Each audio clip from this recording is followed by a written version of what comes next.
Hi beauties, welcome back to the channel. This is Priceless Clean Makeover, your one-stop beauty plug. So I deal with everything beauty, ranging from makeup, bridal hairstyling, frontal installation, pedicure, manicure, wig making, nails, just name it, I am involved. So guys, on today's video I'm going to be showing you how I achieved this beauty. This is my client and she's going for a photo shoot, and this was her before. If this is what you're interested in watching, kindly like, subscribe, give this video a thumbs up, and also share so that it could get to other wider range of audience. So guys, let's get right into it. So my client came in looking like this. At first you saw her hair, and I made her hair to this, a ruffle ponytail, something simple, just like she said she wanted. So I also rent those stuff, and then we dive into the makeup. Right here I am cleaning the face deeply with micellar water. This micellar water is from CPD Cosmetics, so I'm using my cotton pad to clean the face thoroughly. Once that is done, I'm going over with my Dr. Rachel serum, just as you are seeing in this video, to illuminate the skin. I am doing that with my flat brush. If you don't have a skin prep flat brush, you can wash your hand thoroughly and use your palm or your fingers to do your skin prep. So I allow that to dry, and then I am applying my Salt Cream moisturizer.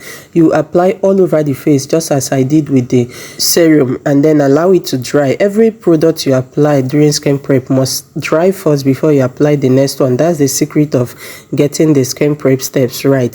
So you allow it to dry, and then you apply the next one. Here I just applied my sweat block on her T-zone areas, and I'm now applying my moisturizer. This moisturizer is Stay Matte moisturizer from Rimmel Cosmetics, and the sweat block I just applied is from Adventure Cosmetics. So I am using my flat brush to press that into the skin, and you could see how the face is looking.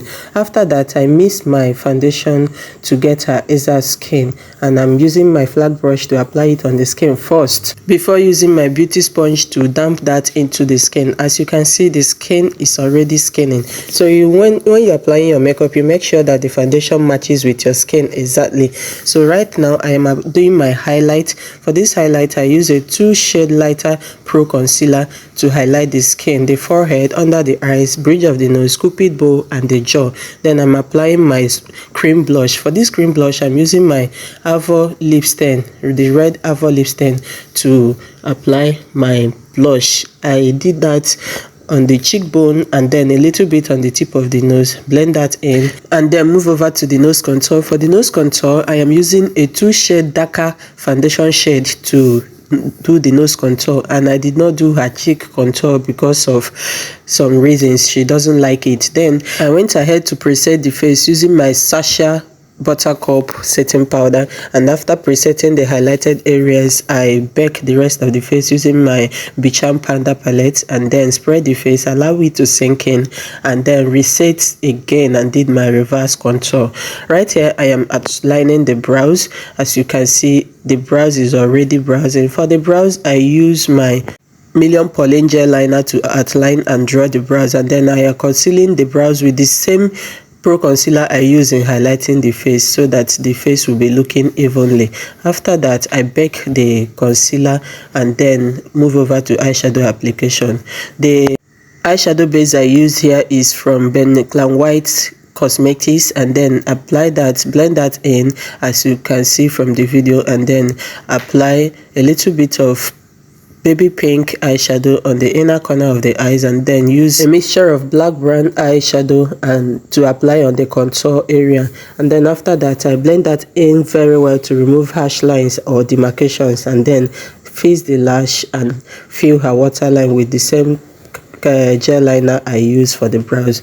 Then I dust off the lip areas and apply the lip stain. For the lip lining, I use Avo Cosmetics in the shade of Coffee 33 to outline, and then I use the baby pink just to match with the eye look and highlight the lip. After that, I did my finishing with my Melanin finishing powder. Apply a little bit of blush, as you can see, to make the cheek pop out, and then this is me using my medium brush to dust off the remaining setting powder on the face with my Bicham powder palette, as you can see from the video. Then I also applied glow on the areas of the face that I wanted to glow more. That's bronzer in local way of saying it.